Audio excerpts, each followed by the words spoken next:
যে মেয়েটাকে দেখে আপনার অনেক ভাল লাগছে, অনেক সুন্দরী, তাকে প্রত্যেক দিন ভাল লাগে, দেখতে ভাল লাগে, কথা বলতে ভাল লাগে, কিন্তু তার সাথে সংসার করতে ভাল লাগবে কিনা ওইটা তো আপনি এখনো বুঝতেছেন না। সরকার সংসার করার ব্যাপারে টেনশন আছে যে সে আসলে ভালো সাংসারিক হইতে পারবে কিনা।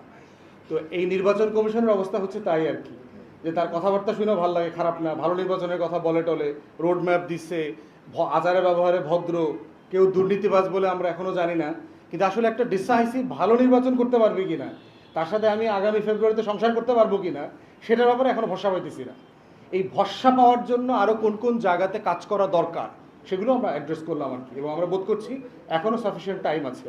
আপনি সারা বছর লেখাপড়া করেন নাই, কিন্তু 1 মাস আগেও যদি নীলক্ষেতে যান, নোট টোট গুছায় গাছায়, আমরা 3 দিন আগেও তো পরীক্ষা দিয়ে পাশ করছি আর কি।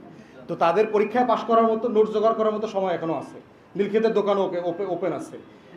এই বাস্তবতাগুলো আমরা তুলে ধরলাম, যে আমরা বোধ করছি এই জায়গাগুলোকে অ্যাড্রেস করলে আস্থা আরও বাড়বে।